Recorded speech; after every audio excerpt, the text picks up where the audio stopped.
Hello दोस्तों, नमस्कार। मैं आदित्य सिंह आप सभी का स्वागत करता हूं आपके अपने यूट्यूब चैनल आदित्य सिंह पे। तो देखिए, पिछले क्लास में हम लोगों ने शायद मिड पॉइंट थ्योरम को स्टार्ट किया हुआ था। तो मेंसुरेशन के मिड पॉइंट थ्योरम को हम लोगों ने स्टार्ट किया हुआ था और मेंसुरेशन 2D हम लोग पढ़ रहे थे और इसमें हम लोगों ने शायद मिड पॉइंट थ्योरम से एक क्वेश्चन मैंने आपको करा भी दिया था। Mid point theorem,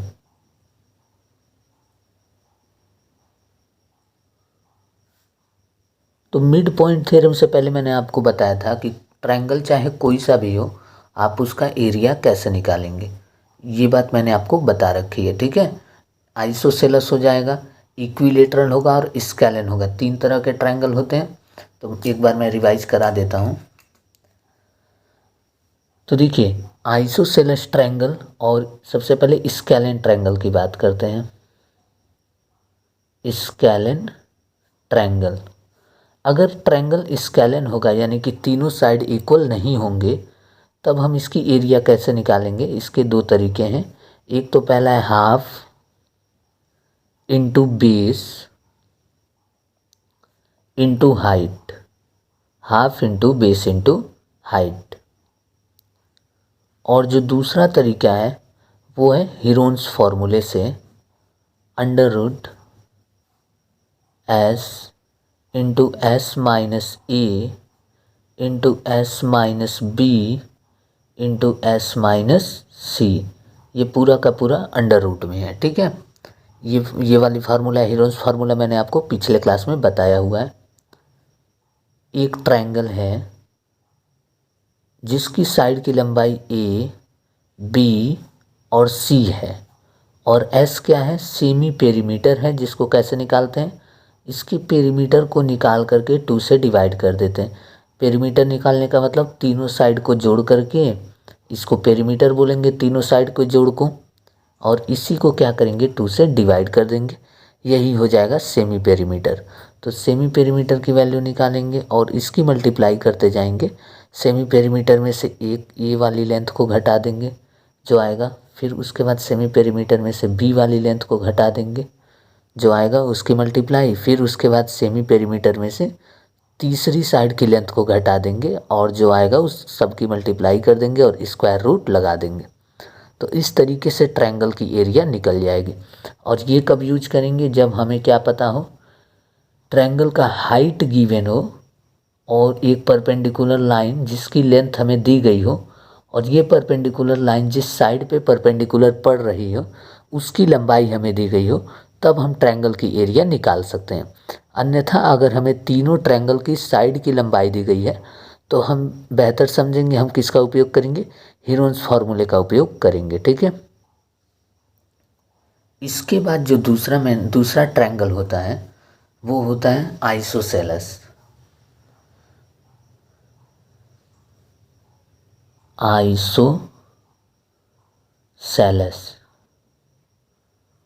isosceles triangle. Isosceles triangle में मैंने आपको बताया था कि हमें जो है half into base into height, इस वाले फार्मूले का यूज करना है। हम चाहे तो हीरोन्स फार्मूले से भी निकाल सकते हैं। हीरोन्स फार्मूले तीनों तरह के ट्रायंगल में अप्लीकेबल होगा, लेकिन हम इससे बेहतर जल्दी तरीके से निकाल सकते हैं आइसोसेलस ट्रायंगल की एरिया। देखिए कैसे। आइसोसेलस ट्रायंगल में 2 साइड इक्वल होंगे और तीसरा साइड क्या होता है, अनइक्वल होता है। ये सारी बात मैं आपको पिछले क्लास में बता चुका हूँ, बस थोड़ा सा रिवाइज करा रहा हूँ। ये वाली साइड की लंबाई ए और ये दोनों ए और ए होंगी और ये दोनों क्या, ये वाला क्या होगा, बी होगा। कोई भी 2 साइड इक्वल होगा। तो ये जो दोनों साइड इक्वल हैं उसके वर्टेक्स से यहाँ पे हमने परपेंडिकुलर ड्रॉ कर दिया, ठीक है। तो ये जो परपेंडिकुलर होगा, ये परपेंडिकुलर, यही इस ट्रायंगल का क्या हो जाएगा, हाइट हो जाएगा। और ये वाली बी की लंबाई क्या हो जाएगी, बेस हो जाएगी, ठीक है। अब दूसरी बात, हमें हाइट की लंबाई पता चल जाएगी तो हम क्या निकाल लेंगे, half into base into height कर लेंगे। लेकिन हमें हाइट की लंबाई गिवन नहीं होगी, तो हाइट की लंबाई निकालने के लिए हम क्या करते हैं, यहाँ से पाइथागोरस थ्योरम का उपयोग करते हैं। और पाइथागोरस थ्योरम का यूज करने के लिए हमें यहाँ से इसकी दूरी पता होना ज़रूरी है। तो ये पूरा इतना कितना है, ये b है, तो ये इतना कितना हो जाएगा, b/2 हो जाएगा। क्यों? क्योंकि आइसोसेलेस ट्रायंगल में जब दो साइड इक्वल होते हैं तो उनके वर्टेक्स से जब हम परपेंडिकुलर ड्रॉ करते हैं अनइक्वल साइड पे, जब भी हम अनइक्वल साइड पे सामने वाली साइड से वर्टेक्स, सामने वाले वर्टेक्स से हम परपेंडिकुलर ड्रॉ करते हैं अनइक्वल साइड पर, तब क्या होता है, वो परपेंडिकुलर उस सामने वाली साइड को यानी कि अनइक्वल साइड को दो इक्वल पार्ट में डिवाइड करता है। यानी कि ये पूरा टोटल b लेंथ था, तो अब ये इतना कितना हो जाएगा, b/2 हो जाएगा। तो अब इसकी लंबाई हमें पता चल गई, इसकी पता चल गई, ये निकालना है तो पाइथागोरस थ्योरम से हम हाइट निकाल लेंगे। हाइट निकाल करके बेस से मल्टीप्लाई करेंगे, half into base into height formula use हो जाएगा। ठीक है, इस पे डिस्कशन मैंने पिछले वीडियोज में करा दिया है। तीसरा देखिए, equilateral triangle. Equilateral triangle, equilateral triangle वो होता है जिसके सभी साइड्स क्या होते हैं, इक्वल होते हैं। तो जिसके तीनों साइड्स इक्वल होते हैं, ऐसा ट्रायंगल जिसके तीनों साइड क्या होते हैं, इक्वल होते हैं। तो इसका डायरेक्ट हम लोग फार्मूला जानते हैं, और वो फार्मूला होता है एरिया निकालने का, √3/4 इंटू साइड का स्क्वायर। सभी साइड की लंबाई बराबर होती है, तो जो प्रत्येक साइड की लंबाई है उसी का स्क्वायर कर देंगे और उसकी मल्टीप्लाई कर देंगे √3/4 से। तो यहाँ से निकल के आ जाएगा इक्विलेटरल ट्रायंगल की एरिया। और अगर हमसे कभी इक्विलेटरल ट्रायंगल की हाइट पूछ दे तब हम कैसे निकालेंगे, √3/2 इंटू साइड। ये सारे पिछले क्लास में पार्ट 3 में मैंने इसको डिस्कस कर दिया था। ठीक है, अब हम लोग आज मिड पॉइंट थ्योरम पर कुछ एक दो सवाल हमने पिछले क्लास में भी देखा था, आज हम लोग आगे बढ़ते हैं मिड पॉइंट थ्योरम पर। तो देखिए, एक फेमस क्वेश्चन आता है मिड पॉइंट थ्योरम की, उसको ज़रा अच्छे से देखिएगा।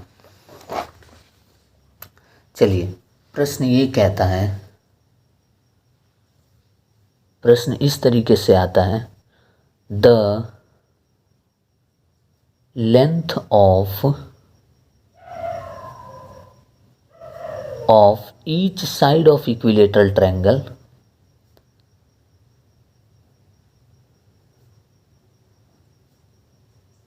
the length of each side of equilateral triangle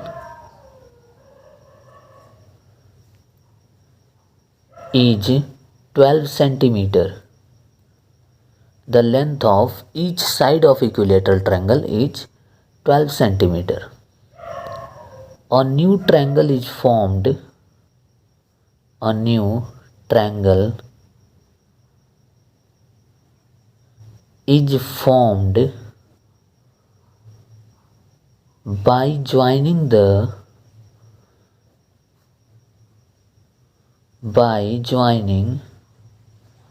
the midpoint of larger triangle.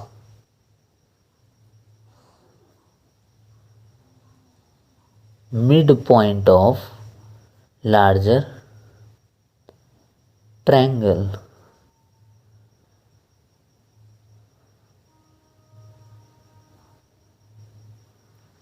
A new triangle is formed by joining the midpoint of larger triangle.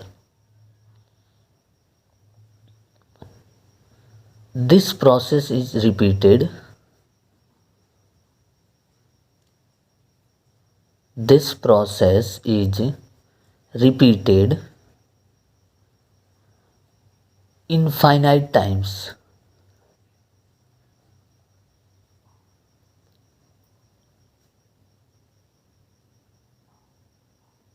Then find the sum of all the triangles. Find the sum of all the triangles.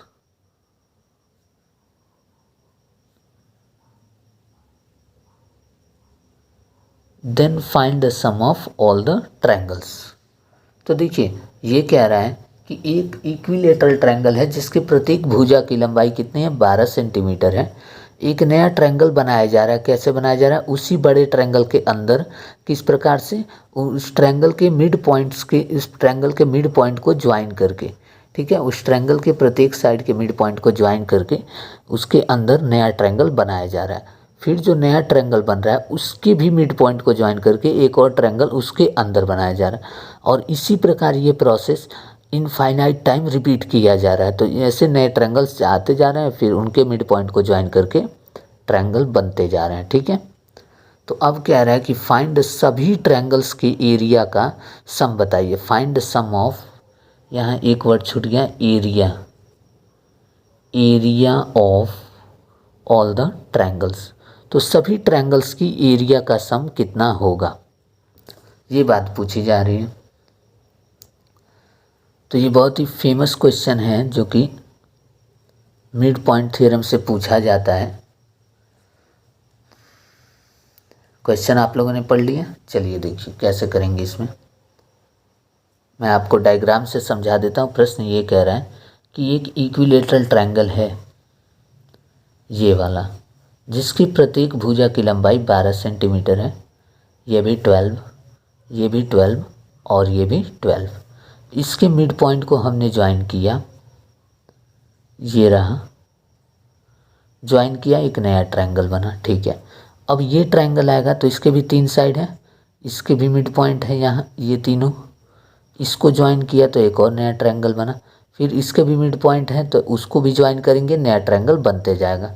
तो ये process infinite times तक repeat किया गया। तो जितने भी triangles हैं इन सब की एरिया का सम कितना होगा, ये बात आपसे पूछा गया, ठीक है।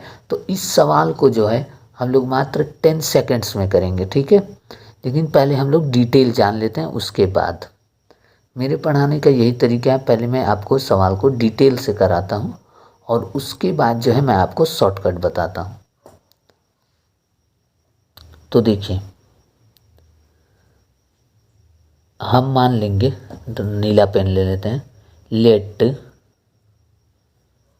ए equal to area of bigger triangle, area of bigger triangle. बड़े ट्रायंगल की एरिया क्या है, ए है, ऐसा हमने मान लिया, ठीक है। कोई दिक्कत नहीं, मान सकते हैं, मानने को हम कुछ भी मान सकते हैं, अपना मन है, जो मर्जी वो मानिए, ठीक है, हमें किसी ने नहीं रोका है। चलिए, तो सम ऑफ एरिया ऑफ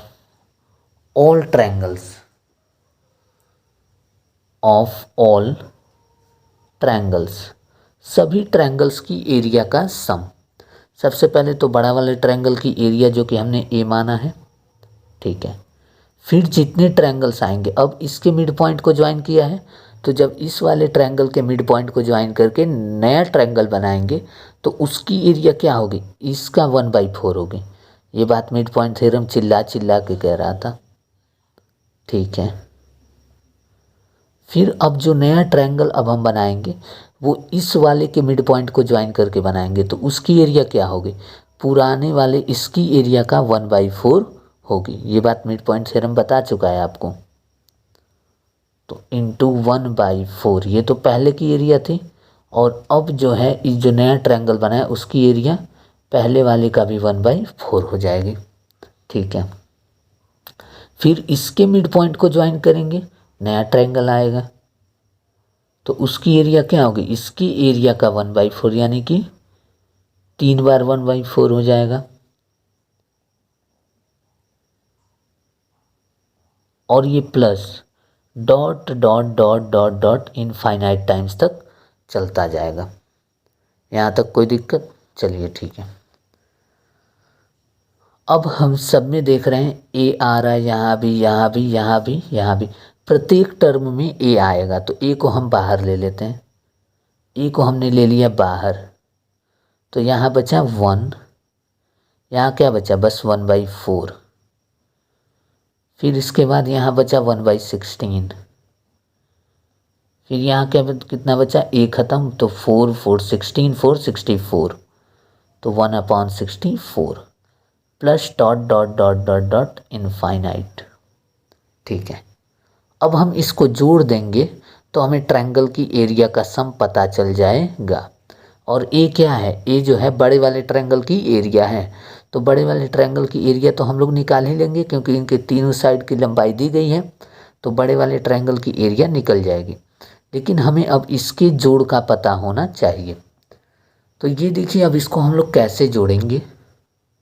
तो इसको जो है मैथ की भाषा में एक प्राणी के नाम से बोला जाता है जीपी, यानी कि ज्योमेट्रिक प्रोग्रेशन। जियोमेट्रिक, आप में से बहुत सारे लोगों ने इसका नाम सुना होगा, जियोमेट्रिक प्रोग्रेशन, और कुछ लोग ये नाम पहली बार सुन रहे हैं। देखिए ज्योमेट्रिक प्रोग्रेशन क्या होता है इस पे तो मैं आपको बाद में बताऊंगा, लेकिन कभी भी यहाँ पे देखिए ये पहला टर्म है 1, जो दूसरा टर्म है इसमें आपको एक पैटर्न दिखाई पड़ रहा होगा कि 1/4 प्रत्येक में आ जा रहा है। इसका 1/4 ये है, फिर इसमें 1/4 करेंगे ये आएगा, तो प्रत्येक का टर्म जो है पिछले वाले का 1/4 रह रहा है। तो इसका मतलब ये हुआ, उसी को हम बोलते हैं कॉमन रेशियो ज्योमेट्रिक प्रोग्रेशन की भाषा में। तो उसकी वैल्यू क्या है, 1/4 है, यानी कि इसमें अगर हम 1/4 से मल्टीप्लाई कर देंगे अगला टर्म निकल आएगा, फिर इस पिछले वाले में 1/4 से मल्टीप्लाई करेंगे इसके आगे वाला निकल आएगा, फिर इसमें 1/4 से मल्टीप्लाई करेंगे ये आ जाएगा। समझ में आया? इसी को बोलते हैं कॉमन रेशियो या फिर आर से डिनोट करते हैं। ठीक है, फिर देखिए ए होता है फर्स्ट टर्म, यानी कि इसका पहला टर्म क्या है, 1 है बस। तो इसका जोड़ जो आएगा, अगर ये इनफाइनाइट टाइम्स तक गया है तो इसके जोड़ जो आएगा, टोटल सम जो आएगा वो कितना आएगा, इसका योग आएगा a/1 - r। ठीक है, तो a कितना होगा 1, और 1, ये तो पेज हिलने लगा, 1 - r कितना है 1/4 है। अब इसको हम सॉल्व करेंगे, तो 1 - 4 1 जा 4, 4 में से 1 गया 3, 3/4। ठीक है, तो यहाँ से सम बराबर आ जाएगा, 4 ऊपर चला जाएगा तो 4/3 हो जाएगा, कोई दिक्कत नहीं है। यानी कि इसका मतलब ये हुआ कि जो इतने की वैल्यू है, इतने की वैल्यू ये क्या हो गई, 4/3 हो गई। मतलब इन सबको जोड़ने पे क्या आएगा, 4/3 आ जाएगा। तो total sum of area of all triangles क्या हो जाएगा, a इंटू 4/3। क्यों, क्योंकि इन सबको जोड़ने पे जो वैल्यू आएगी वो क्या आएगी, 4/3 आएगी। इधर तो भरा हुआ है, नेक्स्ट पेज। तो जो सम आएगा सभी ट्रायंगल्स की एरिया को जोड़ने पे वो क्या आएगा, sum of area of all triangles वो क्या आएगा, a/4/3। यानी कि a के इंटू में जितना भी वो वैल्यू था उन सबको जोड़ने पे उसकी वैल्यू क्या आई, 4/3 आई, इसीलिए उसके जहाँ पे हमने क्या रखा, 4/3 रख दिया। ठीक है, उन सबको हमने जोड़ लिया, जोड़ने पे 4/3 आ गया। ठीक है, तो अब हमको a की वैल्यू पता चल जाए तो हम तुरंत निकाल लेंगे, और a क्या है, बड़े वाले ट्रायंगल की एरिया। और बड़े वाले ट्रायंगल की एरिया का मतलब ये हुआ कि ये वाला ट्रायंगल, सबसे बाहर वाला ट्रायंगल जिसकी साइड की लंबाई 12 सेंटीमीटर 12 सेंटीमीटर और 12 सेंटीमीटर है, यानी कि ये क्या है, इक्विलेटरल ट्रायंगल है। तो इसकी एरिया को निकाल लेंगे, वही a की वैल्यू होगी। ठीक है, तो यहाँ से a बराबर आ जाएगा, इक्विलेटरल ट्रायंगल की एरिया का फार्मूला लगाएंगे, √3/4 इंटू साइड का स्क्वायर। साइड कितना दिया हुआ है, 12 × 12। तो ये कितनी बार में जाएगा, ये जाएगा आपका 3 बार में। तो 12 × 36, 36√3 सेंटीमीटर स्क्वायर ये आ जाएगा। ठीक है, तो सम जो आएगा, टोटल सम वो क्या आएगा, a का 4/3 था तो a कितना आया, 36√3 और इसी का 4/3। ये इससे 12 बार में गया, 12 4 जा 48, 48√3 सेंटीमीटर स्क्वायर। समझ में आ गया? ठीक है, ये आपको समझ में आ गया होगा, आशा करता हूँ। अब देखिए, आपको इतना नहीं बनाना है। आप देखिए कितना लंबा गया है, आप देख पा रहे होंगे कि हमने एरिया ऑफ अ ट्रायंगल को, बड़े वाले ट्रायंगल की एरिया को ए माना, फिर उसके बाद अंदर सबके एरिया कर, सबके ट्रायंगल की एरिया निकाला, फिर उसको जोड़ा, इनफाइनाइट टाइम्स तक जोड़ा। तो जोड़ने के बाद वैल्यू आई 4/3। तो सम ऑफ एरिया जो ट्रायंगल्स के, सभी ट्रायंगल की एरिया है वो ए का 4/3 हुआ। फिर उसके बाद ए की वैल्यू को निकाला और 4/3 से मल्टीप्लाई किया तो सम निकल के आ गया। समझ में आया? तो इतना बड़ा हमें नहीं करना है। हम इसको अब क्या करेंगे, हम इसको अब डायरेक्ट मारेंगे, क्योंकि अब हमें पता चल गया कि जो ट्रायंगल्स बन रहे हैं उनकी एरिया का जो सम हो रहा है वो कितना हो रहा है, वो आ रहा है बाहर वाले ट्रायंगल की एरिया का 4/3। बाहर वाले ट्रायंगल की एरिया का 4/3 हो रहा है। ठीक है, तो बस ये बात हम बस याद रखेंगे। टोटल सम ऑफ एरिया, ये क्या होगा, बाहर वाले ट्रायंगल की एरिया का 4/3। बस अगर हमें बाहर वाले ट्रायंगल की एरिया का पता है तो हमसे इनफाइनाइट टाइम रिपीट करके पूछेगा, तो हम बस इतना फार्मूला लगाएंगे और 10 सेकेंड्स के अंदर अंदर उत्तर आ जाएगा। ठीक है, 10 सेकेंड्स के अंदर अंदर उत्तर आ जाएगा।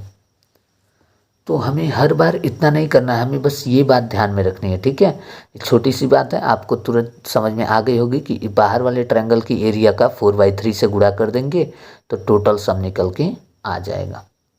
समझ में आया? ठीक है, तो आगे बढ़ें।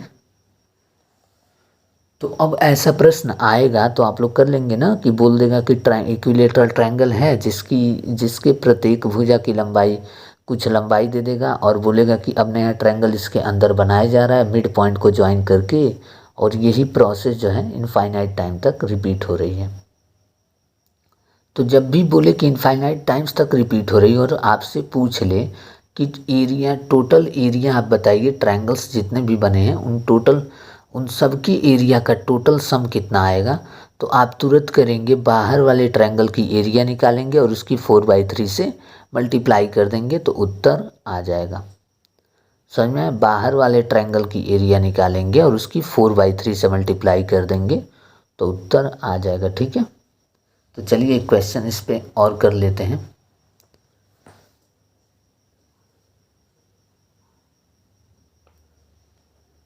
इस बार हम लोग इतना बड़ा नहीं बनाएंगे, हम सिर्फ यहाँ से इसी फॉर्मूले का यूज करेंगे। The length of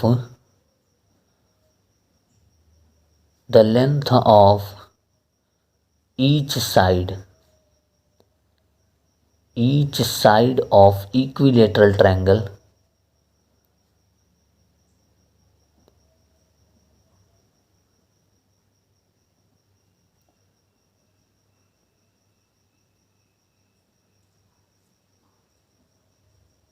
is 15 centimetre. एक इक्विलेटरल ट्रायंगल के प्रत्येक भुजा की लंबाई 15 सेंटीमीटर है। A new triangle is formed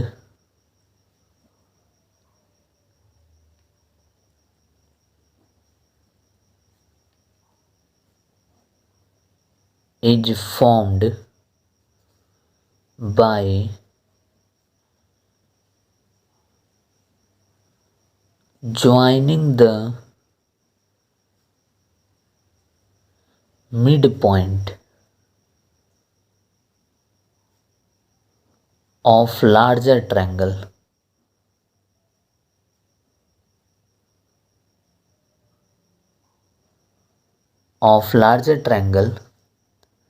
this process is repeated infinite times. Is repeated infinite times.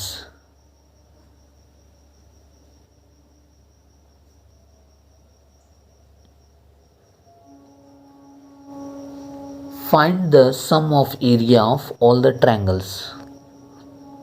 Find the sum of area of all the triangles, तो सभी triangles की एरिया का सम बताइए। तो अब आप इसको कैसे करेंगे? सवाल वही है, बिल्कुल सेम वही कह रहा है कि एक ट्रायंगल है, इक्विलेटरल ट्रायंगल, और उसकी प्रत्येक भुजा की लंबाई 15 सेंटीमीटर है और इसके मिड पॉइंट को ज्वाइन करके नया ट्रायंगल बना रहे हैं। फिर जो नया ट्रायंगल बन रहा है उसके मिड पॉइंट को ज्वाइन करके फिर एक और ट्रायंगल बना रहे हैं, और ये प्रोसेस हम लोग इनफाइनाइट टाइम्स तक रिपीट कर रहे हैं। तो जितने भी ट्रायंगल बन रहे हैं उनकी एरिया का सम कितना होगा ये आपको बताना है। तो मैंने आपको बताया बाहर वाले ट्रायंगल्स की एरिया तुरंत आप निकाल लेंगे, ट्रायंगल की एरिया निकाल लेंगे। तो हमें लंबाई दी गई है बाहर वाले ट्रायंगल की 15 सेंटीमीटर, और ये क्या है, इक्विलेटरल ट्रायंगल है, तो तुरंत एरिया आप निकाल लेंगे, जो कि ए से डिनोट करेंगे हम लोग √3/4। अब मैं पूछूँ साइड कितना है, तो आप बोलेंगे 15, 15 गुणे 15, 2 बार मल्टीप्लाई, ठीक है। तो ये हो जाएगा 15 गुणे 15, 225 √3/4 सेंटीमीटर स्क्वायर। ए की वैल्यू आ गई। यहीं पे नहीं छोड़ना है, आप इसकी मल्टीप्लाई किससे करनी है जल्दी बताइए, 4/3 से, तब ना टोटल सम आएगा। तो टोटल सम निकालने के लिए क्या करेंगे, ए की मल्टीप्लाई 4/3 से, ए कितना है 225 √3/4, ये ए की वैल्यू है, और इसकी मल्टीप्लाई कर देंगे 4/3 से। तो इससे 4 से 4 कट जाएगा, और ये कितने बार में जाएगा, 75 बार में जाएगा। तो 75 √3 सेंटीमीटर स्क्वायर आ गया उत्तर, ठीक है। तो आप देख पा रहे हैं कि मात्र 10 सेकेंड के अंदर अंदर हम लोगों ने इसका उत्तर निकाल लिया, ठीक है। तो इस तरीके से सवाल आएगा तो आप लोग कर लेंगे। अब हम आगे बढ़ते हैं, ठीक है। तो देखिए इस सवाल में बस यही था कि इनफाइनाइट टाइम्स तक रिपीट कर रहा है, तो आपसे पूछ देगा कि जितने भी ट्रायंगल्स बने उनकी एरिया का सम बताइए। तो आप तुरंत बाहर वाले ट्रायंगल की एरिया निकाल लेंगे और उसको की मल्टीप्लाई करेंगे किससे, 4/3 से। तो वही हमने किया, यहाँ पे बाहर वाले ट्रायंगल की एरिया निकाला जो कि 225 √3/4 आया, और उसकी मल्टीप्लाई हमने कर दिया 4/3 से, ठीक है। तो 4 से 4 कट गया, 3 से 75 बार में कट गया, तो 75 √3 सेंटीमीटर स्क्वायर उत्तर आ गया। अब देखिए मिड पॉइंट थ्योरम से टोटल 3 टाइप के सवाल बनते हैं, तो ये पहला टाइप था। अब एक दूसरा टाइप आता है, सेकंड टाइप, और वो ये कहता है, देखिए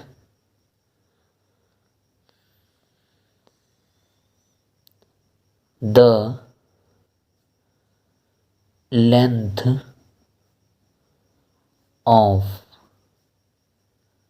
each side of equilateral triangle, ये अलग टाइप है, ठीक है। मिड पॉइंट थ्योरम का ये सेकंड टाइप है। The length of each side of equilateral triangle is 16 centimetre. A new triangle is formed. A new triangle is formed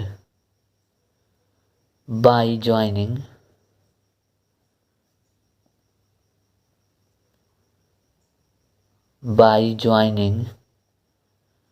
the midpoint of larger triangle.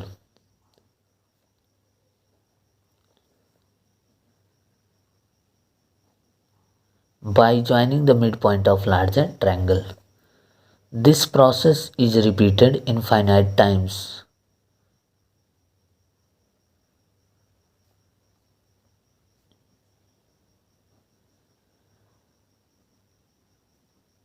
Infinite times.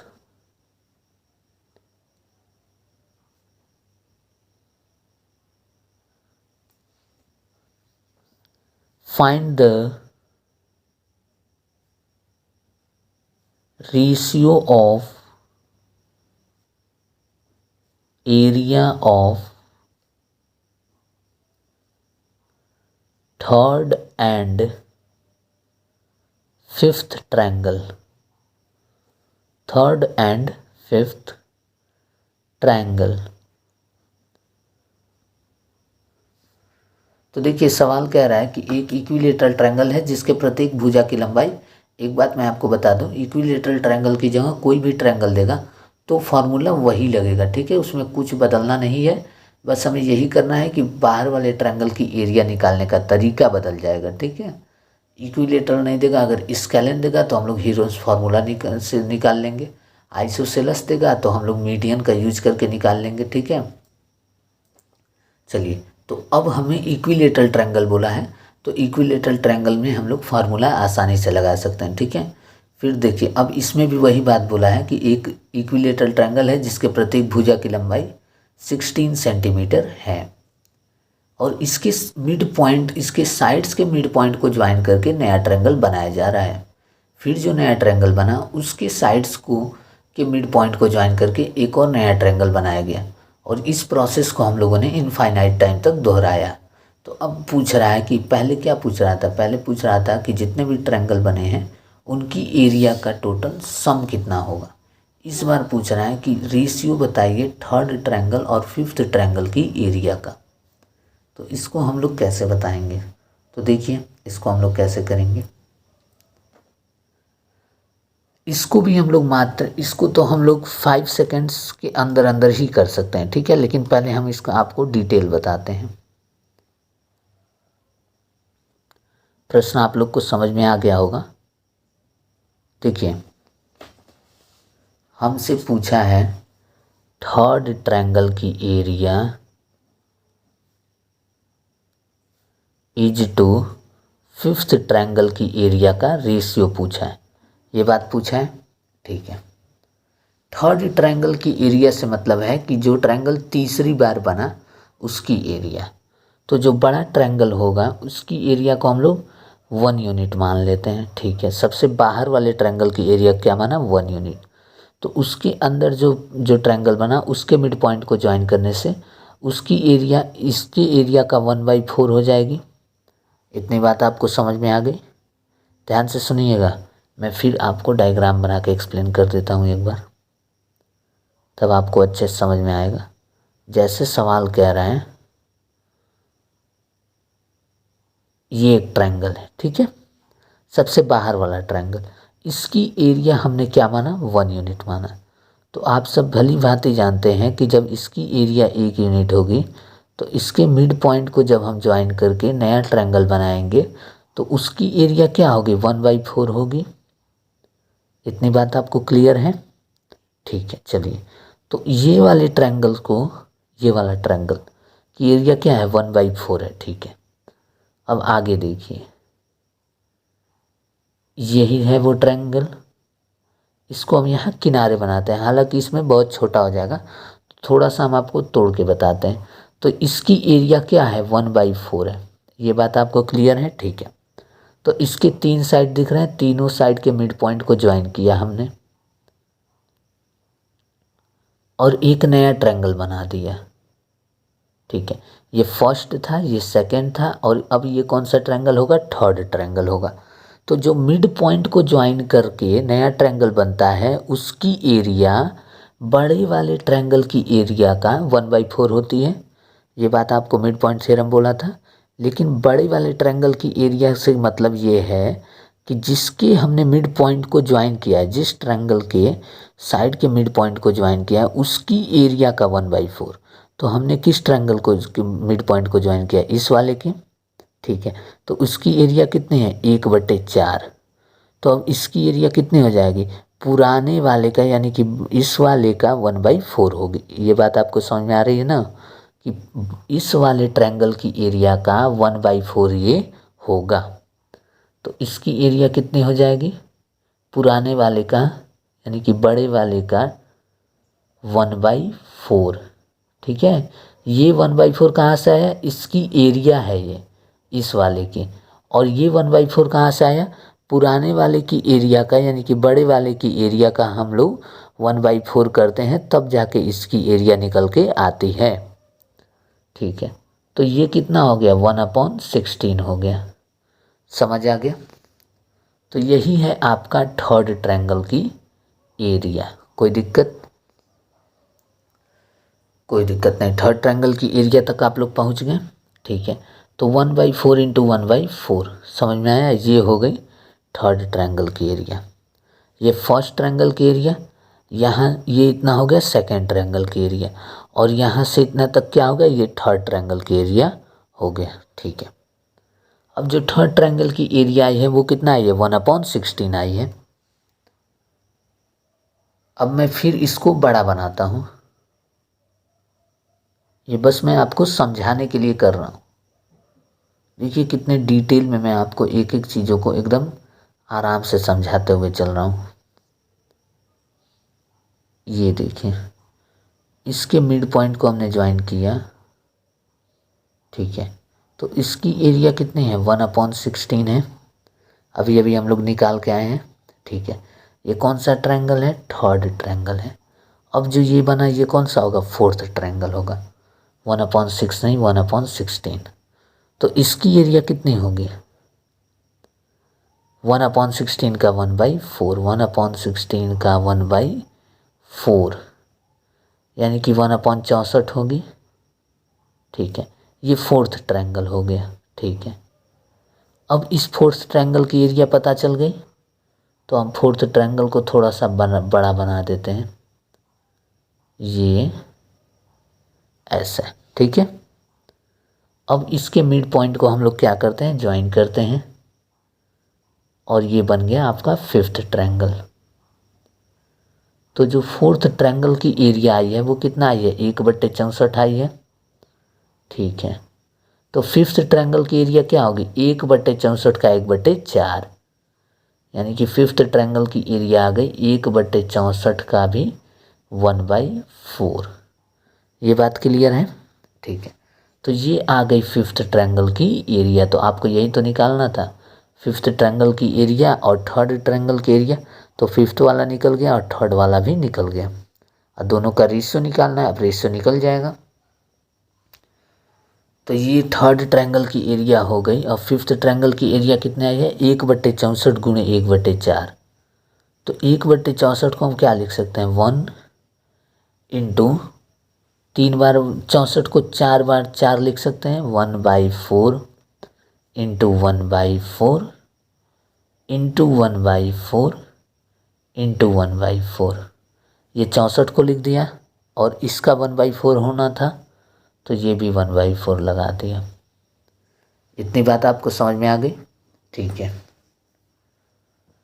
तो यहाँ से हमें देखिए एक बात आपको दिख रही होगी साफ साफ कि थर्ड ट्रायंगल की एरिया पूछेगा तो 2 बार 1/4 आएगा।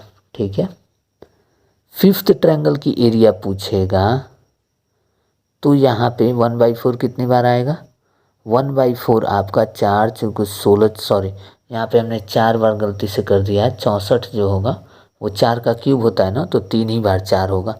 हमने इस 64 को गलती से कितनी बार 4 में ब्रेक कर दिया है 4 बार। ठीक है, लेकिन वो गलत हो जाएगा, वो 256 हो जाएगा। ठीक है, तो हमें 3 ही बार इस 64 को 1/4 इंटू 1/4 इंटू 1/4 ही तो लिखेंगे। चलिए इतनी गलती हो गई, सॉरी। नेक्स्ट देखिए, तो हम ये कह रहे थे कि थर्ड ट्रायंगल की एरिया पूछेगा तो हम लोग 1/4 कितने बार लिखेंगे 2 बार, और फिफ्थ ट्रायंगल की एरिया पूछेगा तो 1/4 हमने कितने बार लिखा 5 बार लिखा।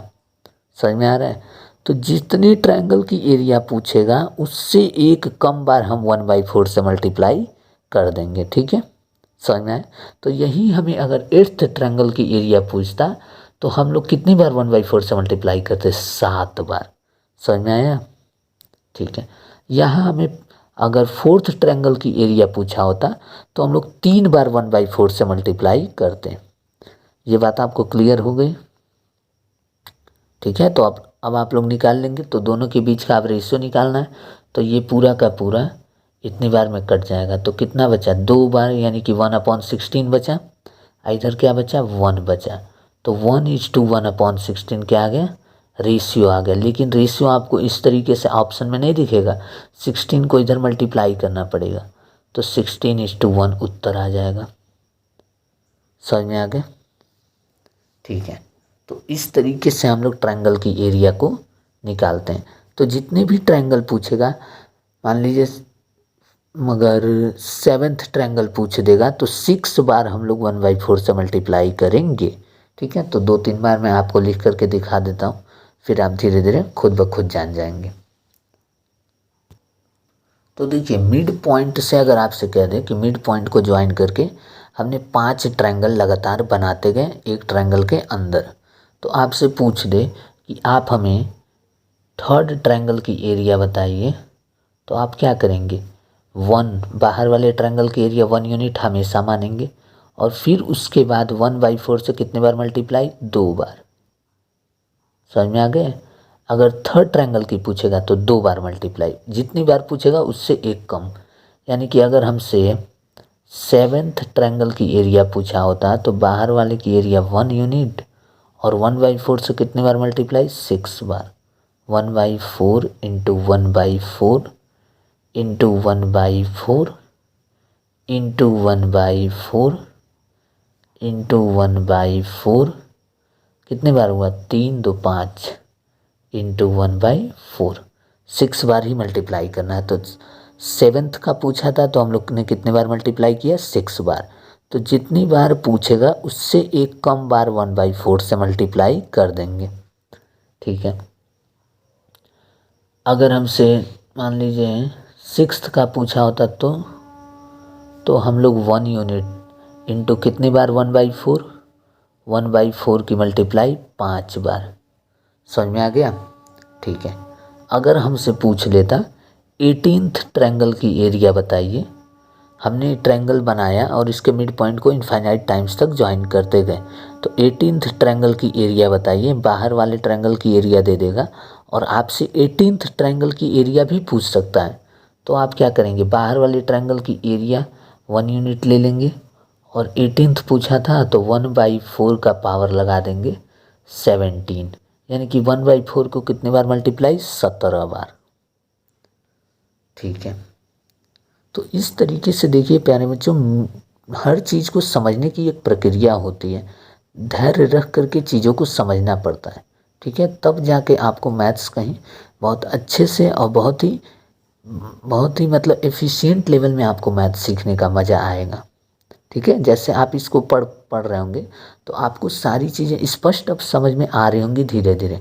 मेंसुरेशन की एक एक राज आपको अब खुल रहे होंगे। बहुत सारे बच्चे मेंसुरेशन से डरते हैं, लेकिन अब जो है आपको देखिए कितने बारीकी से एकदम बेसिक लेवल से आपको धीरे धीरे आगे बढ़ाया जा रहा है। तो सीखने की एक अलग प्रक्रिया होती है, और इसमें जो है धैर्य रखना पड़ता है। ठीक है, अब कुछ बच्चे क्या होते हैं, सिलेबस जल्दी कंप्लीट करा दीजिए सर जी सिलेबस हमारा कितने दिन में कंप्लीट होगा, मेंसुरेशन की कितने क्लासेस चलेंगी, ये आपका कंसर्न नहीं होना चाहिए एज ए स्टूडेंट। ठीक है, स्टूडेंट होने के नाते आपको सिर्फ और सिर्फ इतनी बातों को ध्यान देना है कि जो बातें आपको क्लास में बताई जा रही हैं उतनी बातें आपको समझ में आनी चाहिए। बस इतनी बातें अगर आप इसको समझ में आ रही हैं और आप उनकी अच्छे से रिवीजन कर रहे हैं, प्रैक्टिस कर रहे हैं, बस वो मोर देन इनफ है आपको एसएससी में या फिर किसी भी एग्ज़ाम में सिलेक्शन दिलाने के लिए। जो भी टीचर आपको पढ़ा रहे हैं उन सारी चीज़ों को बस आपको ध्यान से सुनना है, और ये लिसनिंग और उस पूरे बात को सुन करके जो उसमें बताया जाए उस बात को फॉलो करना है। बस इस बात से क्या होता है, इससे एक अलग आपको कनेक्शन महसूस होने लगता है सब्जेक्ट के साथ। उस तरीके से जब आप जल्दीबाजी में भागने की कोशिश करेंगे तो आप इन सारी चीज़ों को गहराई में नहीं समझ पाएंगे। तो प्रश्न आपको अब मिड पॉइंट से कितना भी घुमा के दे देगा, तो आपसे 18th ट्रायंगल की एरिया पूछ देगा, तो ज़्यादा से ज़्यादा अगर 18th का भी पूछ दे या 25th का भी पूछ दे तो आप तुरंत बाहर वाले ट्रायंगल की एरिया निकाल देंगे, और उसकी 1/4 की पावर अगर 25th की पूछा है तो पावर लगा देंगे 24। समझ आ गया? तो इस तरीके से हम लोग इस एक एक चीज़ों को देखिए कितने बारीकी से सीख रहे हैं। मिड पॉइंट थ्योरम हमने पढ़ा, अब यहाँ से जल्दीबाजी में 2 क्वेश्चंस करा करके और हम बाहर हटें, जो कि सफिशिएंट था मैं मानता हूँ, लेकिन उससे जो है आपका सिलेक्शन नहीं हो पाता। उससे आपके मैथ्स में बस 130 140 नंबर मेंस में आते हैं। बस 130 और 40 नंबर लाने से सिलेक्शन नहीं होता है। इंस्पेक्टर अगर आपको रैंक चाहिए इनकम टैक्स इंस्पेक्टर, तो उसके लिए मिनिमम आपको 170 प्लस स्कोर करना ही करना है। और जिस हिसाब से मैं पढ़ा रहा हूँ आप आराम से 190 प्लस स्कोर कर सकते हैं मेंस में, सीजीएल की मैं बात कर रहा हूँ। लेकिन उसके लिए आपके अंदर पेशेंस होना चाहिए और जितना मैं पढ़ा रहा हूँ उसको आपको रिवीजन करना चाहिए बस। फिर बाकी जो होगा वो आप पेपर में खुद ब खुद पाएंगे कि आपको सारे सवाल आ रहे हैं और आप समय से उस सारे सवालों को कर जाएंगे। ठीक है, तो आपको इधर उधर भटकने की भी आवश्यकता नहीं है। और जितना पढ़ाया जाए बस आप एक ही चीज़ देखिए, जो टॉपर होते हैं उनकी एक अलग मेंटालिटी होती है, जो सेलेक्टेड स्टूडेंट होते हैं और जो नहीं सेलेक्ट होते हैं उनमें यही फ़र्क होता है। जो नहीं सेलेक्ट होता है वो भी मेहनत करता है, अब वो कुछ ज़्यादा ही मेहनत कर देता है लेकिन फिर भी उसका सिलेक्शन नहीं होता है। ऐसा बहुत सारे केसेस में देखा गया है कि वो स्टूडेंट गलती क्या कर देता है, गलती करता है कि वो जल्दीबाजी में रहता है। जल्दीबाजी नहीं करनी चाहिए, हमें सीखना चाहिए। एक एक चीज़ों को एकदम सीखने से ही समझ में आएगा और जितना अच्छे से हम बेसिक्स पर पकड़ बना लेंगे उतना ही हमारी स्पीड अच्छी होती जाएगी। और कोई यहाँ पे दूसरा और कोई चमत्कार नहीं होता है, बस यही होता है कि जिस स्टूडेंट ने जितनी गहराई से बातों को सीखा है, जितना समय दिया है, उसके अनुसार उसकी बौद्धिक क्षमता विकसित होती जाती है। ठीक है, तो इसीलिए मैंने आपको मिड पॉइंट थ्योरम से देखिए थर्ड ट्रायंगल की एरिया, फिर सेवन्थ ट्रायंगल की एरिया पूछ देगा तब आप कैसे निकालेंगे, तो कुछ भी पूछ दे। अब आपको तरीका समझ में आ गया। तो इतना जब मैंने कराया, एक डेफिनेट प्रोसेस होता है उसका ना। मैंने थर्ड ट्रायंगल की एरिया निकाला, फिर सेवन्थ की निकाल के आपको बताया, फिर सिक्स्थ की निकाल के बताया, तो तब अब आपको समझ में आने लगा धीरे धीरे बातों को कि आपसे कुछ भी ट्रायंगल्स पूछ देगा तो आप उसको क्या करेंगे, 1 की मल्टीप्लाई कर देंगे 1/4 पावर, जितना पूछेगा उससे में से एक कम करके उतनी पावर लगा देंगे। बस ये सिंपल सी बात थी। लेकिन इस पे जब मैं 3-4 सवाल नहीं कराऊंगा तब तक आपको समझ में नहीं आएगा, बस आप रट लेंगे। लेकिन ये चीज़ें क्लास में ही आपके माइंड में चली जाएंगी। ठीक है, ये पूरा का पूरा एकदम अच्छे से समझ में आने लगेगा। इसीलिए मैंने आपको 3-4 सवाल 3-4 जो है एग्जाम्पल अलग से करा दिए। तो चलिए अब क्वेश्चंस पे वापस आते हैं। तो इस तरीके से आपसे अगर रेशियो पूछ देगा थर्ड ट्रायंगल और सेवन ट्रायंगल के, तो थर्ड ट्रायंगल की एरिया आप निकाल लेंगे और सेवन्थ ट्रायंगल की एरिया आप निकाल लेंगे। बस इतना काटा तो कितना बचा, 1/4 1/4 1/4 1/4, यानी कि कितनी बार 1/4, 1 2 3 4 बार 1/4। तो अगर हमसे थर्ड और सेवन्थ की एरिया पूछ देता, रेशियो पूछ देता, तब हम क्या करते हैं, तो देखिए area of third is to area of seventh. देखिए हम कैसे करेंगे, अब हम डायरेक्ट करेंगे 1 × 1/4 और इस पे पावर 2 इज टू 1 × 1/4 और इस पे पावर 6 हो जाएगा। इससे ये पूरा कट जाएगा और बच जाएगा कितना, 1/4 पे पावर 4। इधर क्या बचा, 1 बचा। ठीक है, अब सुनिए, अब क्या करेंगे, अब ये 1 पे पावर 4 भेजेंगे तो 1 ही हो जाएगा। 4 पे पावर क्या हो जाएगा, 4। इधर क्या हो गया, 1। 4 पे पावर 4 अब इस साइड आ जाएगा, तो 4 पावर 4 इज टू 1, उत्तर आ गया।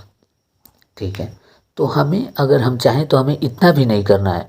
देखिए अब हम इसको और आसान कर सकते हैं। देखिए कैसे, पहले तो आपको ये बात समझ में आ गई। ठीक है, अब सुनिए, अगर आपसे पूछ देता थर्ड ट्रायंगल और सेवन्थ ट्रायंगल की एरिया बताइए, तो आप क्या करते हैं, सेवन्थ ट्रायंगल की एरिया को 1 यूनिट ले लेते हैं, इसके थर्ड ट्रायंगल की पूछता है तो उसको 4 यूनिट। तो जो छोटा वैल्यू है, ध्यान से सुनिएगा, जो छोटा वैल्यू है उसकी एरिया की वैल्यू को हम लोग हमेशा 4 यूनिट में लेंगे, और जो बड़ा वैल्यू है यानी कि जो जिसकी नंबर्स जो है सेवन्थ में आ रही है, यानी कि वो सबसे अंदर होगा, इससे अंदर होगा ट्रायंगल के फिगर में।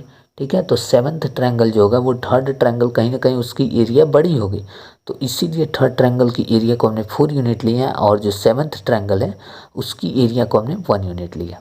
अब दोनों के बीच कितने का अंतर है? 3 और 7 के बीच 4 का अंतर है, तो बस उतनी पावर लगा दीजिए, उत्तर आ गया। समझ में आया? तो ये देखिए, इसको कहते हैं चमत्कार।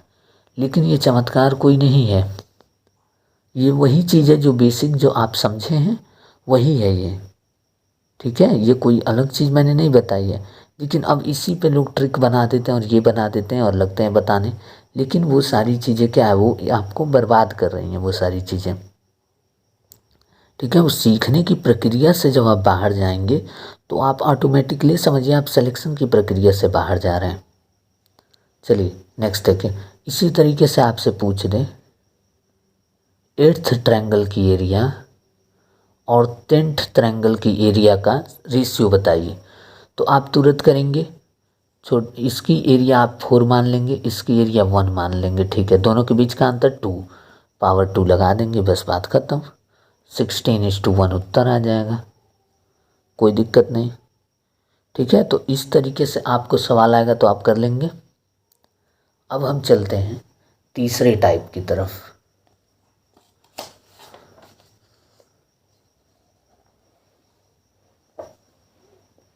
अब जो मिड पॉइंट थ्योरम से आता है तीसरा टाइप वाला प्रश्न, वो क्या आता है उसको देखिए। तो उस पर चलने से पहले मैं आपको कॉन्सेप्ट समझा देता हूँ क्या है ये।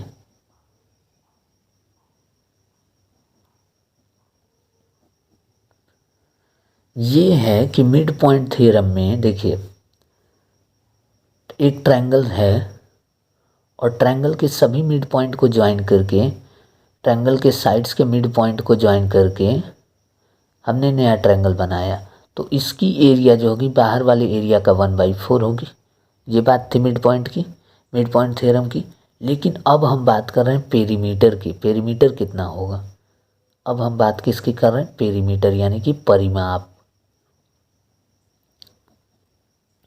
यानी कि एक ट्रायंगल है और उस ट्रायंगल के साइड का लेंथ ए बी और सी है और इसके मिड पॉइंट को ज्वाइन करके नया ट्रायंगल बना दिया। तो इस नए ट्रायंगल जो बना है उसका पेरीमीटर क्या होगा?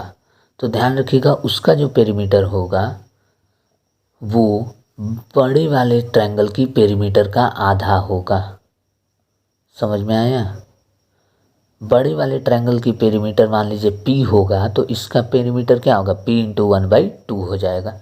और फिर इसके अंदर ट्रायंगल बना देंगे तो इसके पेरीमीटर का 1/2, यानी कि पी इंटू 1/2 का भी 1/2। धीरे धीरे अब आप बातों को कैच कर पा रहे होंगे, ठीक है। तो इस तरीके से बड़े वाले ट्रायंगल की पेरीमीटर पता है तो हम इसका पेरीमीटर निकाल लेंगे, फिर इसका भी निकाल सकते हैं क्योंकि इस पुराने वाले का ये 1/2 हो जाएगा, ठीक है। तो ये पी का डायरेक्ट 1/4 हो जाएगा। समझ में आ गया? चलिए, तो अब पेरीमीटर से भी क्वेश्चंस आपको पूछ देता है, ठीक है। तो देखिए इससे कैसे प्रश्न आपसे आ सकते हैं। जैसे आपसे सवाल कहेगा question number 4, the length of each side of equilateral triangle, the length of each side of equilateral triangle is 20 centimeter. A new triangle is formed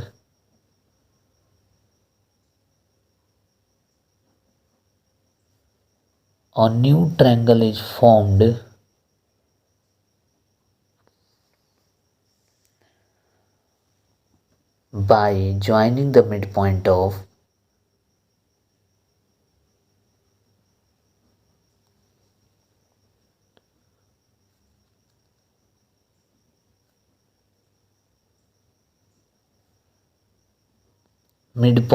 larger triangle.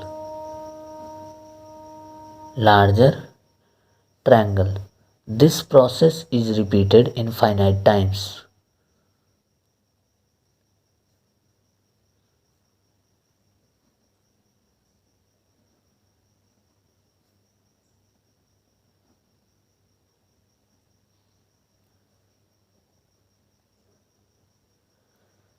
This process is repeated infinite times. Find the sum of perimeter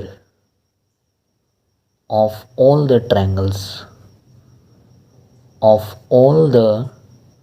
triangles सभी triangles के perimeter का सम कितना होगा, ये बात आपसे पूछ रहा है. तो देखिए इसको हम लोग कैसे करेंगे. इससे पहले एरिया पूछ रहा था कि हम लोग इसको इनफाइनाइट टाइम इसी प्रोसेस को रिपीट कर रहे हैं, तो उन सभी के एरिया का सम कितना होगा. तो उसके लिए हम क्या कर रहे थे, बाहर वाले का एरिया निकाल करके 4/3 से मल्टीप्लाई कर रहे थे. यही ना जो आपको ध्यान में रखना है, बस इसी बात को बस आपको ध्यान में रखना है. बाकी डिटेल वाला प्रोसेस याद है तो बेहतर है, अन्यथा उसकी कोई ज़रूरत नहीं है. वो बस आपको जानने के लिए था. मुझे लगता है आपको याद ही होगा वो हम लोगों ने कैसे लाया था इसको. ठीक है, तो अब देखिए इसको हम लोग कैसे करेंगे.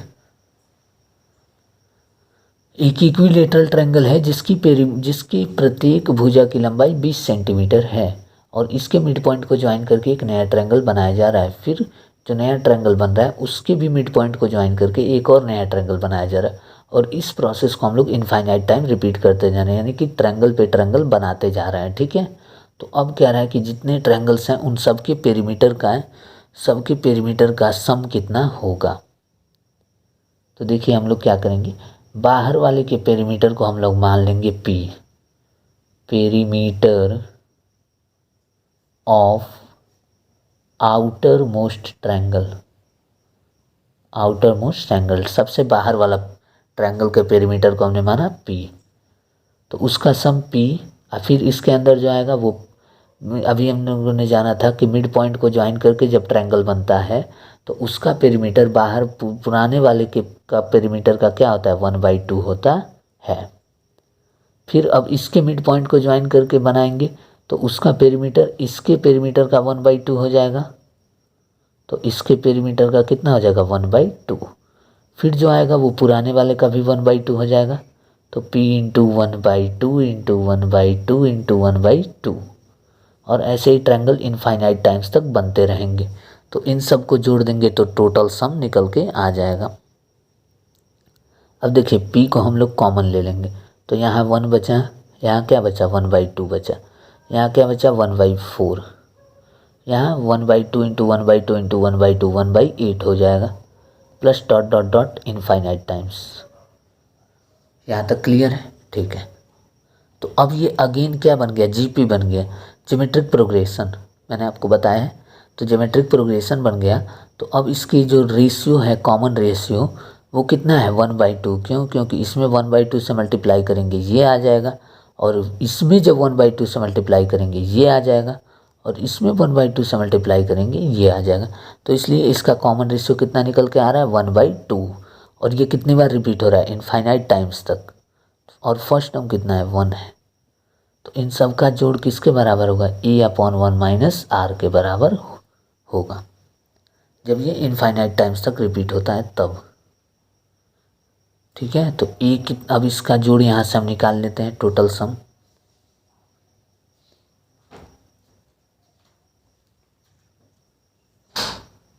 टोटल सम जो निकल के आ रहा है, A कितना है, A है फर्स्ट टर्म 1/1 - 1/2, फिर 1/2 में से 1 गया, कितना बचा, 1/2, 2 पर चला जाएगा तो टोटल सम कितना आ जाएगा, 2 1 जा 2. टोटल जो सम आया वो कितना आया, 2 आया. यानी कि इसका मतलब ये हुआ कि इन सब को जोड़ेंगे, इन सब को जोड़ने पर जो उत्तर आएगा वो क्या आ जाएगा, इनफाइनाइट टाइम्स तक जोड़ लिया तो उत्तर कितना आया, 2 के बराबर आया. तो इसमें P की मल्टीप्लाई हो रही है तो इन सब को जोड़ लिया, जोड़ करके 2 आया, तो P की मल्टीप्लाई किस में होगी, 2 में हो जाएगी.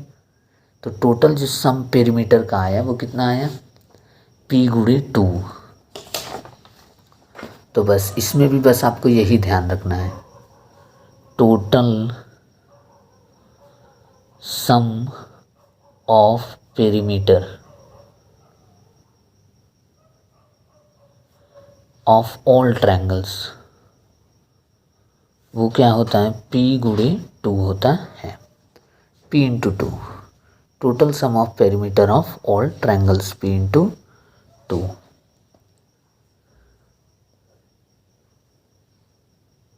तो बार बार हम लोग इसको पूरा डिटेल में नहीं करेंगे, हम लोग बस यहीं से इसको उड़ा देंगे P इंटू 2। बस इतनी बात आपको इसमें भी याद रखनी है। तो चलिए अब क्या पूछा था, टोटल पेरीमीटर का सम बताइए। तो बाहर वाले का पेरीमीटर कितना निकलेगा, बाहर वाले की लंबाई 20 सेंटीमीटर है प्रत्येक भुजा की, तो 3 भुजा होंगी, तो 20 प्लस 20 प्लस 20 कितना हो जाएगा 60 सेंटीमीटर। तो टोटल जो सम आएगा पेरीमीटर का वो आ जाएगा 60 गुणे P into 2, 120 centimetre Uttar. So easy question, see this how easy question it is. Oh my God, बल्ले बल्ले हो गया। तो आपको कहाँ से करना है, आपको बस इस बात को याद रखना है कि बाहर वाले पेरीमीटर का दुगना कर देंगे, बस बिल्कुल simple question, don't take tension, it's only the very easy question you can say. Okay, तो ये बात क्लियर हो गई।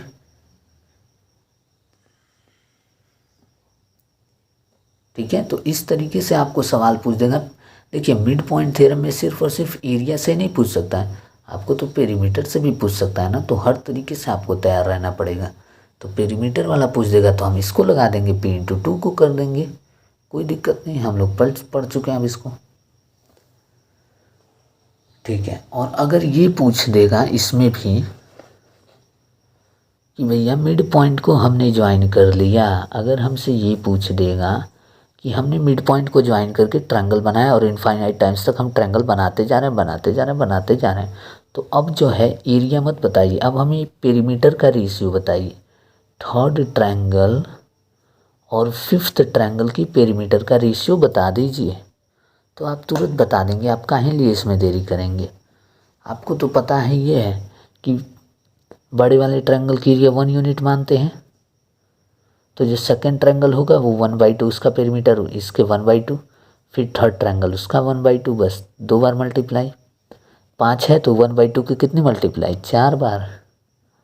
ये बात मैंने 1 एरिया में बताई थी, तो 1/2 की कितनी बार मल्टीप्लाई, 4 बार। बस हो तो गया, काहे लिए दिमाग ख़राब कर रहे हैं, काम ख़त्म इससे इसमें। तो यहाँ बचा 1 और यहाँ क्या बचा 1/4, 4 इधर भेज दिया, तो 4:1 हो गया। Any problem? I don't think आपको कोई प्रॉब्लम होनी चाहिए। प्रॉब्लम नाम की प्राणी आपके जीवन में हमेशा रहेगी, लेकिन मैथ्स में वो प्रॉब्लम नहीं होनी चाहिए। बाकी पर्सनल लाइफ में हो सकती है, लेकिन मैथ्स में आपको प्रॉब्लम अब नहीं होनी चाहिए, ठीक है, क्योंकि अब यहाँ पे ये फ्री क्लासेस सारी चल रही हैं। नेक्स्ट, अब देखिए इसको और दूसरे तरीके से हम कैसे उड़ाएंगे, देख लीजिए तुरंत। जैसा मैंने एरिया में आपको बता दिया था, थर्ड और फिफ्थ जो बड़ा वाला होगा, ये थर्ड ट्रायंगल ऑब्वियसली बड़ा होगा, तो उसकी एरिया को 2 लिख देंगे, इसके एरिया को 1 लिख देंगे। बस दोनों के बीच गैप कितने का है, 2 का है, तो पावर 2 लगा देंगे, बस 4:1 आ तो गया उत्तर। अब क्या करोगे, हो गया, ठीक है। 2-3 और मैं आपको बता देता हूँ। जैसे मान लीजिए आपसे पूछ दे 7th ट्रायंगल और 5th ट्रायंगल की पेरीमीटर का रेशियो बताइए, तो आप तुरंत करेंगे, बड़ा वाला ट्रायंगल ये 5th हो जाएगा, तो इसकी 2 यूनिट और इसकी वैल्यू 1 यूनिट। यहाँ 1 और 2 का रेशियो लेंगे, और एरिया में किसका रेशियो लेते थे, 1 और 4 का। क्यों? क्योंकि एरिया जो होता है वो बड़े वाले ट्रायंगल का 1/4 होता है, और पेरीमीटर जो होता है वो बड़े वाले ट्रायंगल का 1/2 होता है, इसीलिए। ठीक है, गैप कितने का है, 2 का है, तो बस इस पे पावर 2 लगा देंगे, काम खत्म, 1:4 उत्तर आ जाएगा आपका। अब आप कर लेंगे, ठीक है। तो जितने का गैप रहे, जैसे मान लीजिए आपसे कह दें कि आप एक काम करिए, सेकंड ट्रायंगल और 7th ट्रायंगल की पेरीमीटर का रेशियो निकालिए, तो आप तुरंत निकाल लेंगे। सेकंड ट्रायंगल बड़ा होगा तो इसकी एरिया 2 यूनिट, इसकी एरिया 1 यूनिट। बस गैप कितने का है, 5 का है, तो पावर कितना लगा देंगे, 5 लगा देंगे। 2 की पावर 5 कितना होता है, जल्दी बताइए, 32 होता है, तो 32:1 उत्तर आ जाएगा। तो अब इतना आपको क्लियर है। चलिए तो आज के लिए इतना रहने देते हैं, मिलते हैं कल के क्लास में। Thanks for watching. तो वीडियो को जल्द से जल्द शेयर कर दीजिए, और अगर आपका हमारा कंटेंट पसंद आ रहा है तो प्लीज़ चैनल को लाइक करिए, सब्सक्राइब करिए, ठीक है। सॉरी, वीडियो को लाइक करिए और चैनल को सब्सक्राइब करिए। यही प्रॉब्लम है नया नया यूट्यूब को ज्वाइन करने में। चलिए कोई बात नहीं, धीरे धीरे सीख जाएंगे हम लोग, ठीक है। तो अब हम लोग good bye, thanks for watching. और भी कुछ बोला जाता है क्या? ठीक है, धीरे धीरे सीखेंगे क्या बोलते हैं क्या नहीं बोलते हैं।